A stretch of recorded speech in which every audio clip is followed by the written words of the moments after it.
벗어나게 하실 것이다 라는 말씀의 제목을 가지고 생각하면서 은혜를 나누려고 합니다.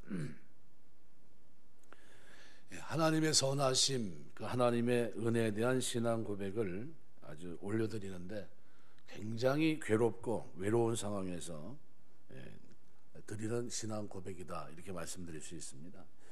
다윗이 어려울 때마다 하나님 바라봅니다. 하나님의 지도하심 속에 있고 하나님의 긍휼 인자하심을 그가 기억하고 하나님 앞에 엎드립니다. 특별히 7절에 보시면은 소시적에 지은 죄, 그죠? 내 젊은 시절의 죄와 허물을 기억하지 마시고 주의 인자하심을 따라 주께서 나를 기억하시되 주의 선하심으로 갚아달라, 선하심으로 도와달라, 이렇게 얘기합니다.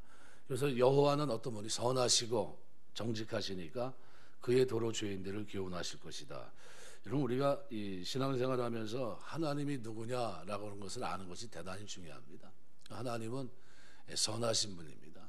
그리고 인자하신 분이고 정직하신 분입니다. 그래서 선하고 정직하신 분이기 때문에 그 도, 하나님의 말씀이겠죠. 그래서 오늘 25편에서는 3절 4절에도 주의 도를, 주의 길을, 주의 진리를 계속 얘기합니다. 같은 의미입니다.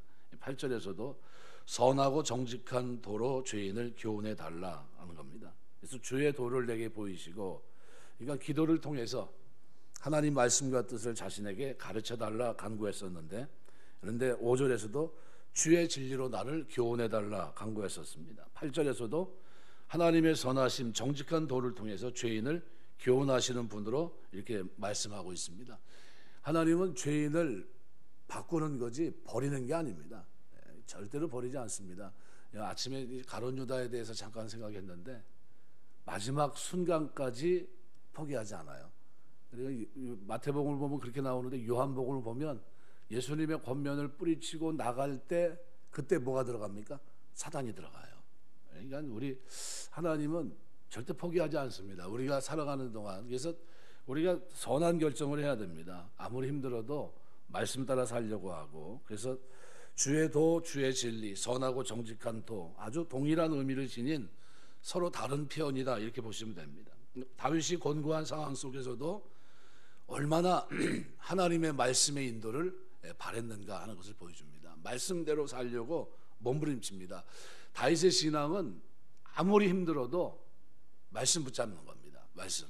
이게 왜 중요하냐 하면 그 모습을 9절에서는 이렇게 표현합니다. 온유한 자를 정의로 지도하시며 온유한 자에게 그의 도를 가르치시로다. 온유한 자는 누굽니까? 말씀을 가르칠 때 받아들일 수 있는 그런 마음, 그런 사람들을 말합니다. 여기 죄로 인해 하나님의 징계를 당했을 때 하나님 원망하고 불면 불평을 토로하기보다는 하나님 앞에 겸손하게 자신을, 죄를 자인하고, 그렇죠? 시인하고 자신의 죄를 고백하는 사람, 이 사람이 온유한 자입니다. 자기를 인정하는 거죠. 그러니까 이런 사람들은 어떻게 됩니까? 결국 하나님의 징계를 당하고 겸손하게 자신의 죄인됨을 인정하고 회개하는 자를 하나님께서는 가르치시고 구원의 길을 그에게 보이신다는 겁니다. 그러니까 우리가 이 다윗이 죄를 졌는데 선지자 나단을 보내서 어떻게 해요? 지적합니다. 깨닫게 하시고. 그런데 그 말을 받아들이고 어떻게 해요? 인정합니다. 인정하고 옷을 찢고 마음을 찢어서 하나님 앞에 회개를 합니다. 그런데 하나님이 그런 걸 보시면서 어떻게 해요? 진짜 용서하세요. 진짜 용서하세요. 그게 이제 하나님입니다. 구원의 길을 가르쳐 주신다는 거죠. 그러니까 다윗은 자신에게 임한 이 환난을 자신의 죄에 대한 하나님의 징계로 인식했던 겁니다. 그래서 그는 하나님 앞에서 자신의 죄인됨을 고백하고 회개합니다. 자신의 죄인됨을 고백하는 자기 자신에게 하나님께서 바른 삶, 공의의 삶을 가르쳐서 구원의 길로 인도하실 것이다, 이렇게 노래하고 있는 겁니다. 그래서 하나님은 온유한 자, 겸손하게 자기 죄를 인정하고 회개하는 자에게 바른 삶을 가르쳐서 구원의 길로 인도하십니다. 그래서 이 온유한 자, 아나윈이라는 이 단어는 여호와의 도를 교훈받은 죄인과 동일한 대상으로 보시면 됩니다. 8절에. 그러니까 우리가 어떤 것이 성령께서 우리에게 하시는 일이 뭡니까? 말씀을 들으면서 죄를 깨닫게 하시는 거예요. 이게 굉장히 중요합니다. 아무리 얘기해도 깨닫지 못하면 방법이 없어요. 그래서 미련한 거를 깨닫게 하기 위해서 어떻게 매를 치는 겁니다. 징계를 주시고, 이거 내가 잘못했구나. 그거를 어떻게 해요? 뭘 밀어나니까 못 알아봐요. 그거를 아무리 봐도 못 알아봐요. 발람 선지자가 얼마나 잘못했습니까? 그죠? 하지 말아야 될 짓을 했잖아요. 근데 그 밀어나게 계속 가잖아요. 오죽하면은 말이 얘기를 하겠어요. 말이 천사장을 보이지 않냐 하면서 막 야단을 치고만 해도 그걸 깨닫지 못해요. 그 정도 됐으면 정신 차려야죠. 근데 어떻게 해요? 몰래 가서 또 어떻게 해요? 이스라엘 백성들이 하나님 앞에 버림받을 수 있는 방법을 또 가르쳐 주잖아요. 이게 하나님 다 보시고 나중에 결과가 어떻게 됐습니까? 선지자로서의 어떤 뭐 반열 이런 거는 뭐 말할 것도 없고 비참하게 죽고 맙니다. 하나님 앞에 버림받고 말아요. 자기에게 주어진 기회에서 뭘 가르쳐야 됩니까? 성실, 진실, 정직, 의로움, 거룩함 이런 것들을 말하고 토설하고 가르치고 해야 될 위치에 있는 사람이 그러지 못하고 오히려 잘못된 걸 가르친 거죠. 잘못된 길을 제시한 겁니다. 누군가에게 특정한 목적을 가지고 무엇을 가르치거나 또는 군사적인 목적, 전쟁을 위해 강하게 훈련시키는 것을 나타내는 단어가 가르치시로다, 라마드라는 단어예요. 그러니까 우리가 오늘 다윗이 하나님 앞에 기도하면서 뭘 얘기합니까? 나 좀 가르쳐 달라는 거예요. 그래서 온유한 자를 정의로 지도하시며 온유한 자의 그의 도를 가르치시로다. 하나님이 저와 여러분을 지도하시고 가르치셔서 우리가 죄악을 벗고 이 땅에 사는 동안 의로운 길, 하나님의 구원을 맛보는 그런 은혜가 있게 되시길 주의 이름으로 축원합니다.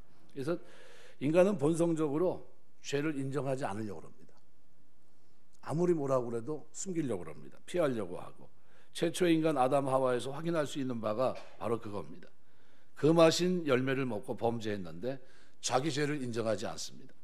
죄를 전가하게 급급한 모습을 보여줬고 인간은 자신의 죄됨을 인정하지 않는 속성을 가지고 있습니다. 그러나 죄인이 하나님의 구원의 은혜를 입으려면 자신의 죄인됨을 겸손하게 인정해야 됩니다. 성경은 모든 사람이 죄를 범했다. 로마서 3장 23절에 분명히 말합니다. 모든 사람이 죄인입니다. 다 치우쳐 한 가지로 죄됐다는 겁니다. 만일 우리가 죄인이 아니라고 주장한다면 요한일서 1장 10절 말씀대로 하나님을 거짓말장이로 만드는 겁니다. 따라서 우리가 죄인임을 인정하지 않는 사람에게는 구원이 이룰 수 없습니다. 구원을 받을 수가 없어요. 내가 죄인입니다. 하나님의 은혜가 필요합니다. 저는 하나님의 은혜 아니면 안 됩니다. 이걸 깨닫는 사람들이 천국을 유업으로 받는 거예요. 그래서 천국은 회개하는 사람들이 가는 겁니다. 회개 없이 천국 갈 수 있는 길은 없습니다. 우리가 이 하나님 말씀 속에 살아가면서 날마다 매일 시작하는 한 날마다 저녁 주무시기 전에는 뭐 하는 시간이 돼야 됩니까? 하루를 돌아보면서 기도하는 그런 시간이 돼야 됩니다. 뭐 의롭게 살고 거룩하게 살려고 이렇게 해도 살다 보면 어떻습니까? 제대로 그렇게 살아내지를 못하거든요. 나도 모르게 심적으로 또는 사람과의 관계 속에서 좋지 못한 모습을 보일 때가 많거든요. 그래서 완벽하지 않다는 거죠, 인간은. 그래서 늘 불안하고 하나님 보실 때도 아주 힘들죠. 그래서 그럴 때는 자꾸 하나님 앞에 기도해야 되고, 오늘 본문에 이제 이 다윗의 모습 속에서 죄를 자인하고 자신이 죄인됨을 인정하는 이 모습이 우리가 배울 만한 모습이라고 한다면 그거에 하나님은 가르치시고 구원을 이루십니다. 굉장히 복받은 모습입니다. 근데 이 모습이 10절에 가서는 아주 보란듯한 모습이 나옵니다. 여호와의 모든 길은 그의 언약과 증거를 지키는 자에게 인자와 진리로다. 이 하나님의 은혜를 깨닫는 사람에게 주어지는 삶이 뭡니까? 말씀 앞에 순종하는 삶입니다. 말씀을 지켜 행하는 삶. 이게 그리스도인입니다. 그러니까 여호와께서 인도하시는 모든 길이 인자와 진리다. 이게 어떤 사람에게 그럼 인자와 진리가 임하느냐? 여호와 언약의 증거를 지키는 자들에게 인자와 진리가 임한다는 겁니다. 여호와께서 보여주시고 인도하시는 길은 언제나 뭐 평탄한 길이 아닙니다. 만일 이 길이 늘 평탄하다 그러면 눈에 보일 정도로 막 그냥 가시적으로 막 그냥 복을 받는 모습이 막 나타나고 막 그러면 아마 그냥 너 나을 거 없이 그죠? 줄을 서서 갈 겁니다. 왜요? 복을 받으니까.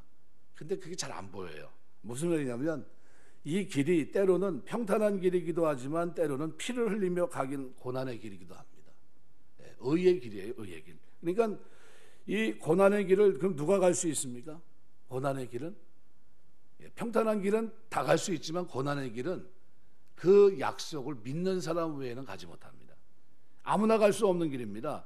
하나님의 언약과 증거를 믿고 그것을 지키는 사람들만이 그 길을 갈 수 있는 겁니다.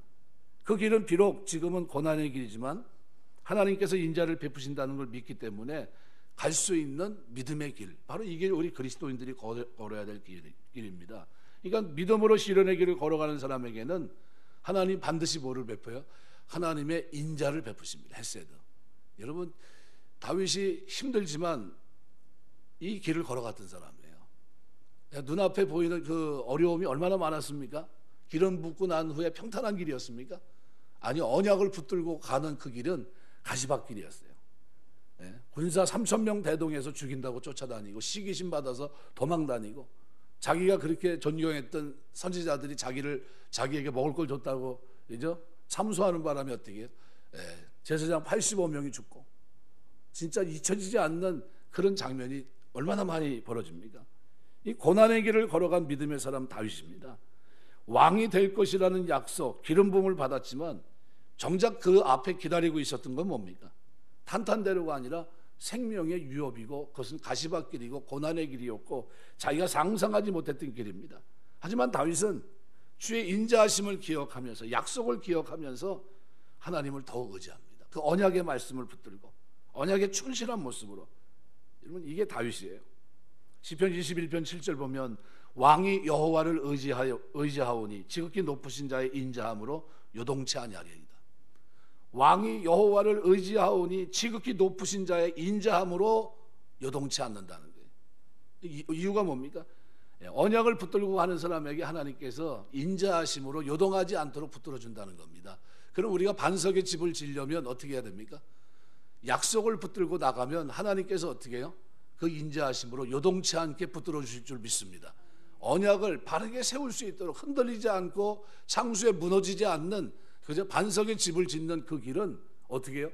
우리가 언약을 붙들고 믿음으로 나아갈 때 하나님이 도와주시는 은혜가 있는 길이라는 거예요. 그러니까 이거를 우리가 놓쳐서는 안 됩니다.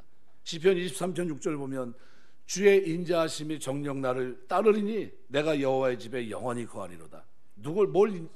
주의 인자하심을 바라봅니다. 그러니까 다윗은 철저하게 하나님의 주권을 고백하고 그분의 인도하심을 믿고 갑니다. 그 결과 하나님은 믿음으로 당신을 의지하고 따라온 다윗에게 인자하심을 베풉니다. 아주 분명하게 인자하심을 베풀어 주셨어요. 그러니까 하나님은 모든 환난 가운데서와 대적들의 모든 도전 가운데서 다윗을 어떻게 해요? 보호하십니다. 얼마나 잘 보호했는지 뭐 말할 것도 없잖아요. 그냥 가만히 생각해 보십시오. 그 생명을 하나님 붙들고 계시고 생명 싸개로 그를 싸고 감싸십니다. 소망이 없어 보이는 자리에서도 그걸 건져내세요. 굴에 갇혔을 때도 하나님께 그렇게 하셨고 적국에 망명했을 때도 그렇게 건지셨고 압살롬의 반란으로 이제는 어디예요? 사지에 놓였고 이제는 어디까지 가야 됩니까? 이제는 사막길을 가야 되거든요. 사막길. 쫓아오면 갈 데가 없는 겁니다. 죽어야 되고. 그러니까 같이 했던 압살롬과 반란을 일으켰던 참모가 얘기한 게 뭡니까? 지금 가서 죽여야 됩니다. 그 얘기를 한 거예요. 그런데 다 끝났는데 뭘 쫓아가냐. 그랬거든요. 그런데 어떻게 됩니까? 뒤집어지죠. 그러니까 그때마다 하나님이 어떻게 해요? 그 인자하심을 뭘 붙들고 갑니까? 믿음으로 언약을 붙들고 그죠? 신실하게 그 말씀대로 살아갔더니 하나님이 그 인자하심으로 그걸 붙들어 주시는 겁니다. 그럼 그건 다윗에게만 적용되는 말씀입니까? 아니죠. 우리도 똑같아요. 우리도 하나님의 언약의 말씀을 붙들고 묵묵히 나아가면 하나님이 그렇게 하시는 거예요. 하나님이. 그러니까 약속을 붙드는 게 굉장히 중요합니다. 철저하게 하나님 주권을 고백하고 그분의 인도하심을 믿고 나갑니다. 결과는 하나님은 믿음으로 당신을 의지하고 따라온 다윗에게 인자하심을 베푸십니다. 모든 환난 가운데서와 대적들의 도전 가운데서도 다윗을 보호해 주셨습니다. 그 나라를 어떻게 해요? 견고하게 하셨습니다. 그러니까 하나님의 인자하심을 기대하신다면 우리가 하나님께서 주신 언약 증거를 힘있게 붙잡아야 돼요. 아무리 힘들어도 나는 어떻게 해요? 이 말씀 따라 살겠다는 거예요. 나는 아무리 힘들어도 이 말씀을 놓지 않겠다. 나는 하나님의 선하심을 믿는다. 확신한다. 그래서 내가 이 길을 뒤돌아가지 않겠다는 거예요. 내가 힘들어도 나는 말씀의 범주에서 벗어나지 않겠다. 이 결단이에요. 그때 하나님이 붙들어 주신 겁니다. 때로는 이해하기 어려운 길이 우리 눈앞에 다가와도 하나님의 선하심을 믿고 우리는 달려가야 됩니다. 믿음의 선배들이 약속을 붙잡고 결국에는 승리한 것처럼 오늘 우리의 믿음으로 승리하는 길입니다. 이게 우리를 붙드는 힘든 일들이 지금 눈앞에 많이 펼쳐져 있습니다. 코로나 전국으로 얼마나 힘듭니까? 그런데도 우리는 그 두려움이 있지만, 죽음에 대한 두려움, 그죠? 있지만 오늘 부활절을 앞두고 있지 않습니까? 우리 위해 고난 당하신, 고난의 길을 걸어가신 예수님, 언약의 성취를 위해, 새 언약의 계명을 이루기 위해서 그 길을 걸어가신 예수님이 부활의 첫 열매가 되셨습니다. 천사가 얘기하고 누가 얘기합니까? 우리 예수님이 직접 얘기합니다. 두려워하지 말아라. 두려워하지 말아라. 이 일을 이루신 겁니다. 그럼 우리에게 뭐가요? 영생을 주신 거예요. 영생, 영원한 생명. 사단의 권세를 깨버리시고, 죄의 권세를 깨버리시고, 죽음의 권세를 깨버리신 거예요. 이걸 아주 그냥 싹 무너뜨린 겁니다. 그리고 우리에게 영원한 생명을 주셨어요. 그게 부활의 아침입니다. 얼마나 새로운 아침이에요. 역사의 분기점입니다. 그래서 이 길은 다른 길이에요. 그래서 우리가 아무리 힘들어도 두려워하지 말고 그 약속을 믿고 그 하나님의 인자하심과 구원하심을 경험할 수 있는 길은 그 길밖에 없다, 이렇게 생각하셔야 돼요. 말씀을 저버리고 타협하는 길은 안 된다는 거죠. 로마서 4장 20절 21절 보면 믿음이 없어 하나님의 약속을 의심치 않고 믿음에 견고하여져서 하나님께 영광을 돌리며 약속하신 그것을 또한 능히 이루실 줄을 확신하였으니, 그랬습니다. 여기 오늘 시편 25편 10절에 나오는 여호와의 모든 길은 그의 언약과 증거를 지키는 자에게 인자와 진리로다. 여기 길, 오로트란 말은 오라으란 단어의 복수형으로 되어 있습니다. 통로라는 의미인데 이 오라으란 단어가 무슨 뜻이냐면요, 수레바퀴와 같은 길을 계속 지나가면서 만들어낸 자국, 궤도, 이걸 말합니다. 지금은 잘 아스팔트라요. 자국이 잘 안 나요. 전에는 달구지 소도 한번 타보고 말이 끌어가는 것도 한번 보고 그러면요, 이게 길이 계속 다니면 어떻게 됩니까? 길이 그 길만 단단해집니다. 아주. 그래서 그렇게 지나가면 어때요? 그 길은 뭐가 다닌 길입니까? 달구지가 지나간 길. 아주 단단해요. 다른 지역은 좀 어떤지 모르지만 이 표현을 왜 썼냐면 다윗이 마땅히 지나가야 돼. 마땅히 걸어갈 길. 그에게 하나님의 요구가 얼마나 선명한 것인지, 그죠? 그 길로 지나가야 된다는 거예요. 만약 그 길로 반드시 지나가야 어떻게 해요? 안전하게 갈 수 있는 거예요. 그게 여기서 말하는 오라으라는 거예요. 그러니까 그게 우리에게 가르쳐준 길이에요. 가르쳐준 길, 말씀하신 길, 우리가 배운 길, 그죠? 반드시 그 길로 가야 된다는 겁니다. 이렇게 하면 하나님이 어떻게 해요? 하나님 말씀의 진실성, 분별성을 강조하기 위한 편인데 이 헤세드의 은혜를 얻을 수 있다는 겁니다. 하나님의 인자하심, 그러니까 하나님의 언약과 증거를 지키는 자에게 하나님의 은혜를 베푸십니다. 하나님의 기준에 인간이 완전히 갖춘다는 불가능한 합니다. 단지 하나님의 인자를 구하는 자는 하나님 앞에서 마땅히 언약에 충실한 삶을 살아야 된다는 겁니다. 마땅히 걸어가야 될 길을 걸어가야 된다는 거예요. 그것이 거룩한 길이고 경건한 삶을 살아가는 걸 말합니다. 그러니까 하나님 말씀의 진실성, 분별성을 경험할 수 있는 인자, 죄를 용서하시고 하나님의 자비를 맛보는 길이 어디냐 하면 말씀 붙잡고 그 궤도처럼 그 길을 묵묵히 따라가는 거라는 거예요. 우리 살아가면서 이런 걸음이 되시길 주의 이름으로 축원합니다. 이게 예수 믿는 겁니다. 자기 멋대로 걸어 다니는 게 아니고 정한 길로 가는 게, 그게 오라입니다. 아주 습관적으로 예수님이 이 땅에 오셔서 십자가 지시기까지 정한 길로 가십니다. 정한 길, 그죠? 그게 무슨 얘기냐면 때를 따라 습관을 쫓아 자주 가시는 곳이 있었어요. 그 누가 압니까? 다 아는 곳이에요. 다 아는 곳. 동산, 겟세마네 동산. 가룟 유다가 그를 잡으러 왔는데 어디에? 다 아는 곳이에요. 늘 갔던 곳이고, 그게 뭡니까? 그게 오라우예요. 오라우 길.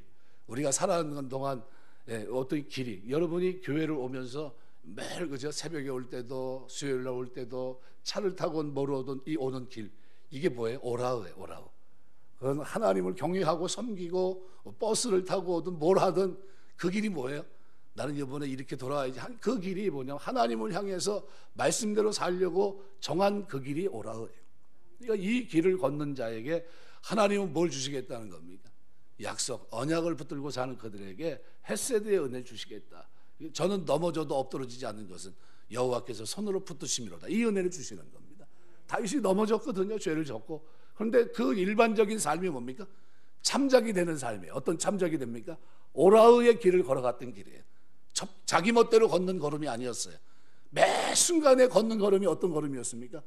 물론 잠깐 동안에 잘못된 길이 있었지만 그럼에도 그 궤도를 수정해서 너 잘못된 길이야 했더니 어떻게 해요? 바로 깨닫고 회개하고 그 길로 접어듭니다. 이게 예수 믿는 거예요. 예수 믿는 사람들은 그래서 징계를 통해서 어떻게 해요? 그 길을 더 깨달아요. 이제는 다시는 내가 어떻게 해요? 이 길에서 벗어나지 않겠다는 거죠. 바로 그 얘기를 오늘 10절에서 하는 겁니다. 그래서 여호와의 모든 길은 그의 언약과 증거를 지키는 자에게 인자와 진리로다. 여러분, 우리가 살아가면서 하나님 계명을 따라 사는 여러분 되시길 주의 이름으로 축원합니다. 오늘 11절에 보면 이렇게 얘기합니다. 여호와여 나의 죄악이 크오니 주의 이름으로 말미암아 사하소서. 참 다윗이 하나님 앞에 기도하면서 참 은혜가 충만합니다. 자신이 하나님 앞에 죄인이라는 것을 늘 인식하고 있어요. 7절에서는 내 소시의 죄와 허물을 얘기했었죠. 그런데 여기서 말하는 죄악이 뭡니까? 밧세바 간음 사건입니다. 그러니까 율법은 살인이나 간음죄를 범한 사람은 사형입니다. 다행히 하나님의 은혜로 생명을 보존하긴 했지만 그로 인해서 하나님의 징계를 받아서 엄청난 고통을 당했던 다윗의 모습이 시편에 참회시로 7편이 기록되어 있어요. 32편 같은 걸 보면 눈물 납니다. 어느 정도입니까? 뼈가 여름 가물에 마눈같이 진액이 화하여 말로 표현할 수 없는 고통 속에 있었던 다윗의 모습을 볼 수 있습니다. 무려 굉장한 시간을 보내거든요. 그러니까 하나님의 은혜로 생명을 보존하긴 했지만 그 징계, 하나님의 징계를 받아서 엄청난 고통 속에 있습니다. 여호와여 나의 죄악이 중대합니다. 이런 고백은 하나님의 징계로 인한 고통 가운데 쏟아져 나온 그런 고백입니다. 우리가 어떤 고난을 받으면 우리가 늘 뭐부터 해야 됩니까? 혹시 내가 죄진 거 아닌가? 그것부터 자꾸 돌아보셔야 돼요. 그리고 어떻게 해요? 철저히 회개하는 겁니다. 그래서 하나님께서 독생자를 보내신 이유가 뭡니까? 희생하게 하신, 십자가 지게 하신 이유가 뭡니까? 우리가 이 문제를 해결할 수 없을 만큼 우리 죄가 크기 때문이에요. 중대하기 때문에. 예수님이 십자가 져야 이 문제가 해결될 문제이기 때문에 진 겁니다. 그러지 않고 해결될 수 있었으면 방법이 있었겠죠. 근데 방법이 없었던 겁니다. 공의 하나님, 그 사랑의 하나님, 이 두 가지를 충족할 수 있는 유일한 방법이 뭡니까? 독생자가 이 땅에 오셔서 서로 간에 맺은 그 계명을 이루는 길밖에 없습니다. 오셔서 그 길을 걸어갔던 겁니다. 그러니까 만일 누구든지 자신들이 사형에 처해질 죄인이라는 사실을 안다면 그들은 감히 고개를 들을 수 없습니다. 그렇죠? 하나님의 자비와 긍휼을 구하지 않을 수 없습니다. 하나님과 사람 앞에서 겸손하지 않을 수 없고 예수 그리스도를 구주로 영접하지 않을 수 없습니다. 우리가 중대한 죄인이라는 것을 우리는 알고 살아야 돼요. 하나님의 은혜가 아니고 나는 영원히 죽어 마땅한 사람이란 거죠. 그러니까 하나님의 무한한 은혜가 아니고서는 도저히 살 수 없다는 자라는 것을 알고 그래서 날마다 항상 하나님의 은혜를 구하는 삶을 사는 저와 여러분 되시길 주의 이름으로 축원합니다. 로마서 5장 8절에 보면 우리가 아직 죄인 되었을 때 그리스도께서 우리를 위해 죽으심으로 하나님께서 우리에게 대한 자기의 사랑을 확증하셨다 그랬어요. 또 오늘 하반절에 보면 뭐라고 변하고 있습니까? 하반절에는 11절에 이렇게 변합니다. 여호와의 나의 죄악이 크오니 주의 이름으로 말미암아 나를 사하달라는 겁니다. 주의 이름으로 말미암아 사하소서. 주의 이름을 위하여라는 겁니다. 하나님의 영광, 주의 명성을 위하여. 그래서 용서해 달라는 겁니다. 이 쉔이라고 하는 거는 이름이란 그 단어는 히브리 말로 명성, 영광, 평판 이런 걸 말합니다.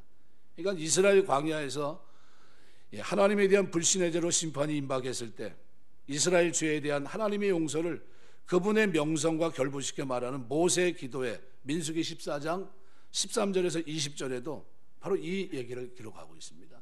똑같은 거예요. 그러니까 주의 이름으로 인하여 사하소서. 여호와란 이름이 이방인들이 들을 때 어떻게 해요? 자기 백성을 광야에서 다 죽였다고 한다면 그 여호와를 어떻게 기억하겠습니까? 그러면서 어떻게 해요? 용서를 구합니다. 하나님의 성품과 과거 조상들의 체험, 이것을 맥을 같이 합니다. 그러니까 자신의 죄에 대한 용서를 하나님의 이름에 호소하고, 이 하나님의 이름에 호소하는 것도 은혜인데, 언약의 신실한 하나님의 성품과 과거 조상들의 체험과 맥을 같이 하고 있는 겁니다. 하나님, 우리 과거에 우리 조상들도 하나님 앞에 죄를 졌을 때 하나님의 이름으로 인해서 용서받지 않았습니까? 그래서 자기도 지금 어떻게 해요? 하나님 앞에 그 얘기를 한 겁니다. 주의 이름으로 말미암아 사하소서. 그러니까 하나님의 영광을 위해서 내 죄를 용서해 달라는 거예요. 여러분이 예수 믿는지 뻔히 아는데 죄를 짓고 산다. 그러면은 어떻게 될까요? 그러면은 이게 아주 할 말이 별로 없습니다. 그죠? 근데 이제 하나님 앞에 뭐라고 기도하는 겁니까? 하나님, 잘못했습니다. 예, 징계를 받고 보니까 내 죄도 기억났고 이것이 잘못이란 걸 압니다. 그런데 이렇게 죽는 게 하나님께 영광이 되겠습니까? 하나님의 이름, 그죠? 그 평판에 하나님의 영광에 누가 되니까 하나님의 이름 때문에 내 죄를 용서해 주십시오. 이런 뜻입니다. 내가 징계 속에 있습니다. 이제 깨달았습니다.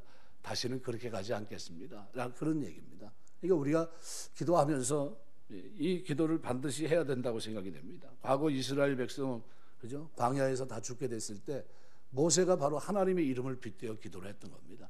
근데 그거를 오늘 다윗이 기억하면서 바로 그 얘기를 하고 있는 겁니다. 다윗은 그래서 여호와의 나의 죄악이 크오니, 크다는 겁니다. 작다고 얘기한 것도 아니에요. 중하다는 겁니다. 그러나 주의 이름으로 말미암아 주의 영광을 위해서 나를 용서해 달라. 우리가 기도할 제목입니다. 혹시 죄를 져도 우리가 받는 건 뭡니까? 징계입니다. 징계. 우리 징계 받는 게 참 감사한 거죠. 그래서 우리가 징계 받을 때 어떻게 해요? 소스라치게 놀라고 기도하면서 하나님, 내 죄가 크오니 주의 이름으로 내 죄를 사해 주옵소서. 주의 이름의 영광을 위해서 나를 용서해 주옵소서라는 기도를, 이 기도를 우리가 드리는 여러분 되시기 주의 이름으로 축원합니다. 그러니까 조상들도 그렇게 했던 겁니다. 잠언 18장 10절 보면 여호와 이름은 견고한 망대라 의인은 그리로 달려가서 안전함을 얻느니라. 여호와 이름은 견고한 망대, 의인이 글로 달려가서 어떻게 해요? 안전함을 얻는다. 여호와 이름에 뭐가 있습니까? 은혜가 있어요. 그 왜요? 그 도를 지키고 도로 살려고 하는 그 사람들에게 하나님은 인자하시기 때문에 그들에게 어떻게 헤세드 은혜를 베풀어 주십니다. 다윗이 지금 느끼는 그 하나님은 어떤 분입니까? 자기에게 인자하심을 베푸시는 분. 내가 뭘 붙잡고 있느냐요? 하나님 말씀. 그래서 10절에 여호와의 모든 길은 그의 언약과 증거를 지키는 자에게 인자와 진리로다. 모든 언약, 모든 길은 하나님께서 그렇다는 겁니다. 그러면 이런 사람들은 어떻게 살겠습니까? 이런 걸 다른 걸로 표현한다면 여호와를 경외하는 사람이 된다는 겁니다. 예수 믿는다는 것은 경외하는 거예요. 그래서 제가 자주 얘기하지만 우리가 알고 있는 성경 지식이 하나님을 경외하도록 하지 못하면 그 지식은 죽은 지식입니다. 아무 의미가 없는 거예요. 그러니까 내가 하나님을 섬기면서 하나님을 경외하는 자리로 그 지식이 나를 이끌어내지 못하면 그 지식은 뭡니까? 나를 종교인으로 만들어버린 겁니다. 종교인. 자기 스스로 만족하는 겁니다. 그게 아니거든요. 하나님은 경배 받으실 분입니다. 우리의 삶의 주인 되시고 그분이 우리를 끌어가실 때 오늘 우리는 어떻게 해요? 그분을 사랑해야 됩니다. 진짜 사랑하는 마음으로 그 계명을 따라 살아가야 됩니다. 그래서 12절부터 14절에 보면 여호와를 경외하는 자 누구냐? 그가 택할 길을 그에게 가르치리로다. 하나님이 우리 이제 뭘 이제 가르치고 그러잖아요. 아이들 가르칠 때. 가르칠 때 누구 가르칠 때 신납니까?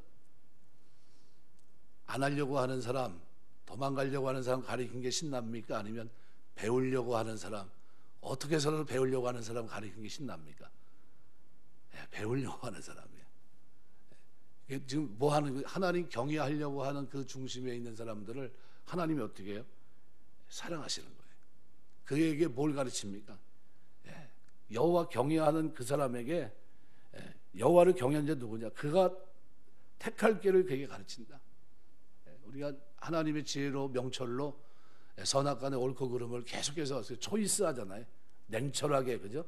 근데 그렇게 택할 길을 우리가 어떻게 해요? 선택하는 이 모든 것들이 하나님의 은혜입니다. 그래서 여호와 경외하는 자가 누구냐? 그래서 여호와를 경외하는 자는 여호와를 경외하지 않는 자가 누리지 못하는 특권을 말하기 위한 던진 질문입니다. 그래서 12절 14절에 보면 특권을 네 가지 말합니다. 12절에 보면 하나님께서 그 택할 길을 가르친다. 그러니까 이 혼돈으로 가득 찬 세상에서 실족하지 않는 길을 갈 수 있도록 인도하신다는 겁니다. 한 치 앞도 내다보지 못하는 인생입니다. 어떤 선택이 올바른지 선택할 순간이 오면 미래를 알지 못하니까 불안해해요. 그런데 한 번의 선택이 인생을 좌우하는 문제에 있어서는 더욱 큰 불안을 느낄 수밖에 없습니다. 요즘 기도하는 제목들이 뭡니까? 지금 주사를 맞아야 되니까 백신이 나왔는데 아스트라제네카인가 뭐 하는 이 백신이 뭐 다른 데서 막 문제가 생기고 하니까 어쩔 수 없이 맞아야 되는 분들이 기도가 절박해졌어요.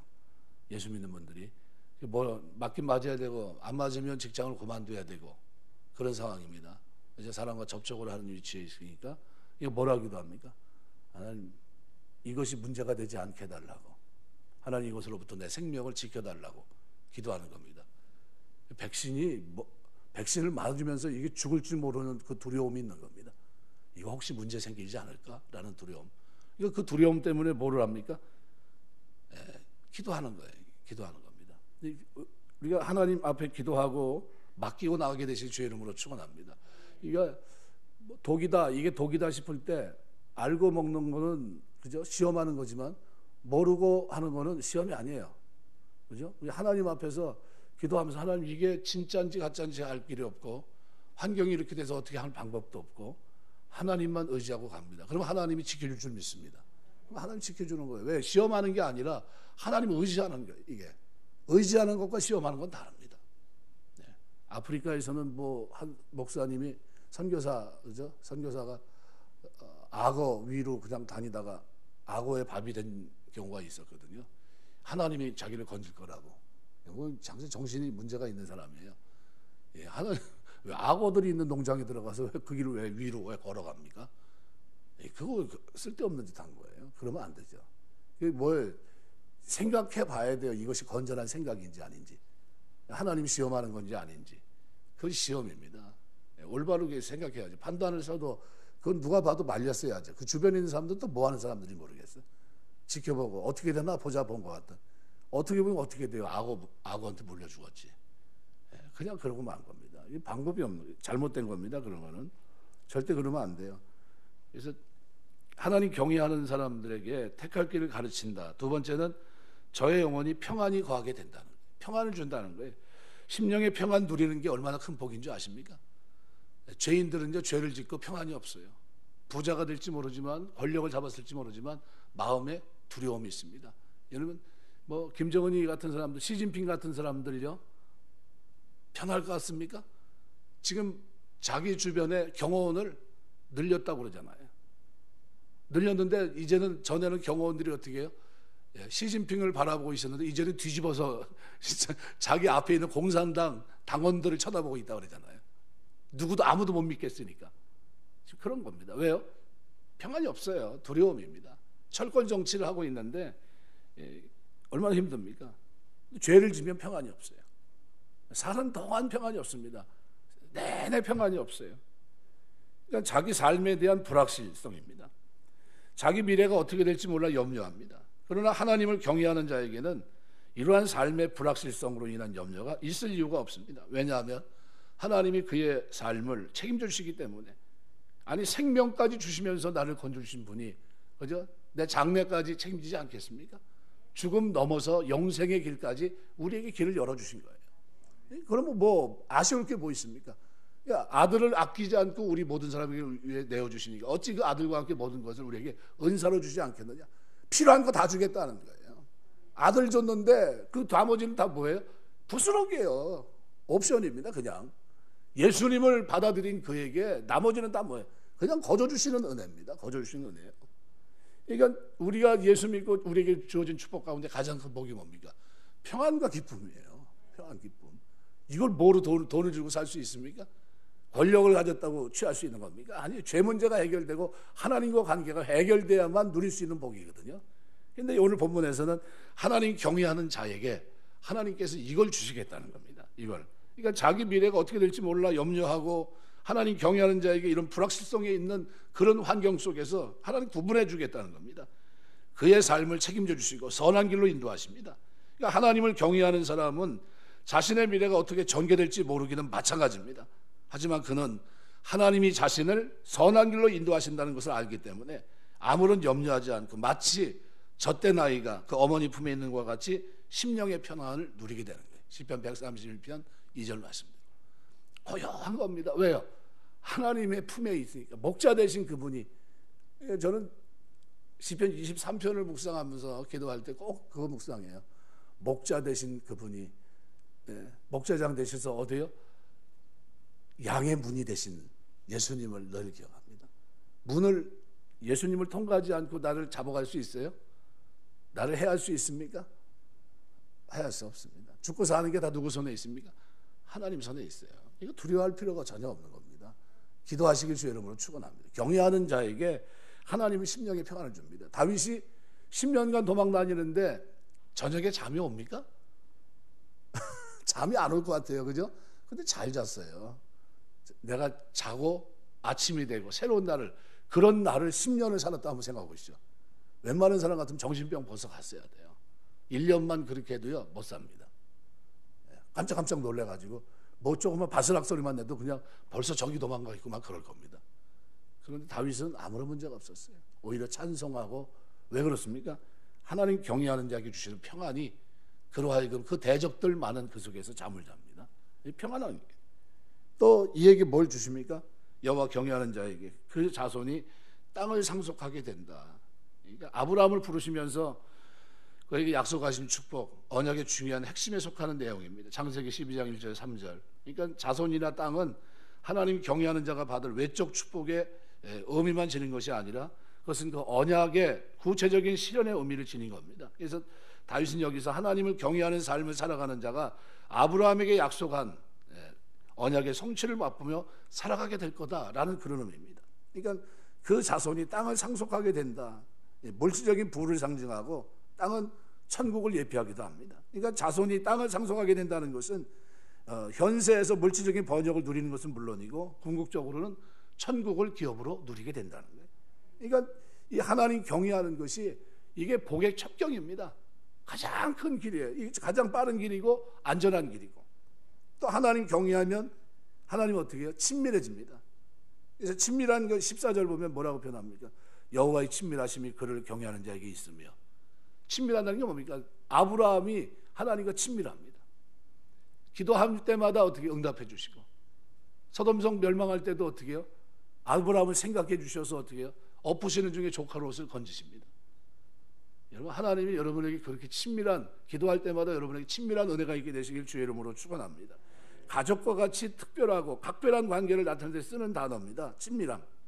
이 친밀한 관계를 갖게 되면 상대방의 모든 것을 알 수 있게 돼요. 누가 아는 겁니까? 하나님이 나를 아는 거예요. 내가 하나님 알아가는 것보다 하나님 창조하신 그분이 나를 알잖아요. 내 필요를 아시고. 그러니까 하나님 경외하는 자는 하나님의 뜻을 알 수 있고, 하나님은 만물의 주관자십니다. 그분의 뜻대로 모든 일이 진행됩니다. 하나님을 경외하는 자들 이러한 하나님의 뜻을 알게 돼서 형통한 삶을 살게 되는 거예요. 필연적인 겁니다. 그래서 하나님을 경외하는 자는 세상 사람들이 누리지 못하는 이상과 같은 특권을 누려요. 4가지. 택할 길을 가르치시고 평안을 주시고 자기 땅에, 이 땅에서도 잘 되고 천국에 누리게 하시고 하나님과 친밀하게 동행하며 살아갑니다. 이 동행한다는 게 얼마나 행복한 겁니까? 신명기 5장 29절 보면 다만 그들이 항상 이 같은 마음을 품어 나를 경외하며 나의 모든 명령을 지켜서 그들과 그 자손이 영원히 복받기를 원하노라. 너무 하나님이 우리에게 주시는 게 너무 귀합니다. 그래서 여기 우리가 12절에서부터 14절 하나님 경외하는 자, 이것이 뭡니까? 우리가 복받는 길입니다. 여기 가르치신다, 그죠? 하나님 경외하는 자에게 당신의 뜻을 보여줘요. 창세기 18장 10절에 나의 하려는 것을 아브라함에게 숨기겠느냐? 이게 친밀함이에요. 그러니까 예수님도 제자들과 친밀한 교제를 나누십니다. 제자로 했다가 나중에 부활하신 후에는 뭐라고 얘기합니까? 형제라고 표현합니다. 형제. 제자가 가깝습니까? 형제가 가깝습니까? 형제가 가까운 거예요. 완전히 달라진 거예요. 그죠? 위상이. 그죠? 제자들은 거리감이 있잖아요. 스승과 제자. 그런데 형제는 뭐예요? 때를 한 피부치라는 게 피부치. 한 형제란 형제. 요한복음 15장 15절 이제부터는 너희를 종이라 하지 아니하리니 종은 주인이 하는 것을 알지 못함이라 너희를 친구라 하였으니 내가 내 아버지께 들은 것을 다 너희에게 알게 하였습니다. 친구니까 내가 너에게 가르쳐 주겠다는 거예요. 친구라. 친구로 대해 주겠다. 상상 초월 아닙니까? 엄청난 거 아닙니까? 이게 여호와를 경외하는 자에게 주시는 은혜예요. 너무나 큰 축복이죠. 아모스 3장 7절 주 여호와께서는 자기의 비밀을 그종 선지자들에게 보이지 아니하고는 결코 행하심이 없느니라. 공통점이 뭡니까? 하나님을 경외하는 사람들이었다는 거예요. 하나님을 경외하는 자에게 하나님은 어떻게 이렇게 친밀하시다는 거예요. 말씀 맺겠습니다. 우리 신앙생활 이제 다음 주서부터는 7시 반 예배 드립니다. 오늘까지만 7시. 4월서부터는 이제 뭐 컴컴해지는 이제 여름 다 지나가고 나면 그때 가서 이제 잘 안 바꾸는 게 좋긴 좋은데 하여간 7시 반서부터 이제 예배 드립니다. 오늘 다른 거는 다 잊어먹어도 두 가지는 놓치지 않았으면 좋겠습니다. 뭐냐 하면 하나님 경외하는 자에게 하나님의 주시는 복이 크다는 거예요. 또 하나는 죄를 인정하고 하나님의 도를 붙잡고 말씀대로 살려고 하면 하나님 우리에게 뭘 베푸십니까? 헤세드 은혜를 베푸십니다. 다윗이 그렇게 힘든데 그 마음속에 뭐가 있어요? 하나님 말씀대로 살겠습니다 라는 의지가 있어요. 결심이 있고 결단이 있고 그렇게 살아갔더니 하나님이 그가 좀 실수해도 어떻게 해요? 살려주십니다. 그 죄에 대한 응분의 대가는 받았지만 그럼에도 불구하고 어떻게 해요? 하나님이 다른 사울은 어떻게 해요? 버렸지만 다윗은 살려줍니다. 이게 헤세드예요. 우리 그리스도인들인 하나님 앞에 예수님 믿는 믿음으로 인해서 바로 이 큰 은혜가 있는 겁니다. 그래서 우리가 조금 잘못해도 주님께서 이미 어떻게 과거, 현재, 미래 죄를 이미 용서하셨어요. 구속하셨습니다. 다 해결해 주셨어요. 그렇다고 해서 방종하지 않거든요. 그런데 우리에게 뭐가 있어요? 그 약속을 언약을 붙들고 살아가는 삶이 있어요. 하나님이 그것을 보시면서 우리에게 어떻게 해요? 이 헤세드를 우리에게 이루어 주십니다. 그런데 그러는 중에도 인간이 약해서 시험과 유혹으로부터 그죠? 넘어질 때가 있어요. 그때도 하나님은 어떻게 해요? 참작하시는 거예요. 버리지 아니하시고 어떻게 해요? 징계하시고 깨닫게 하시고 돌이키게 하시고 그 도를 가르쳐서 구원에 이르게 하시는 겁니다. 이게 하나님의 은혜예요. 이 은혜를 오늘 누가 고백하고 있는 겁니까? 오늘 다윗이 고백하고 있는 거예요. 그래서 이제 다음 주에는 15절서부터 22절 이제 결론문데 7중 기도가 기록되어 있어요. 7중으로 기도합니다. 다윗이 다른 말로 그 사람을 만일 얘기한다면 기도의 사람입니다. 엄청나게 기도한 사람이 하나님 앞에 진짜 조금 어려우면 기도하고 진짜 어려우면 밤새 기도하고 부르짖고 기도하고 금식하고 기도했던 사람이에요. 그 모습이 여실하게 드러납니다. 그래서 15절서부터 이게 가만히 들어보세요. 내 눈이 항상 여호와를 바라보면 내 발을 그물에서 벗어나게 하실 것입니다. 주여 나는 외롭고 괴로우니 내게 돌이키자 나에게 은혜를 베푸소서. 이게 다 기도문입니다. 하나하나 내 마음이 근심하사오니 나를 고난에서 끌어내소서. 다 기도문이에요.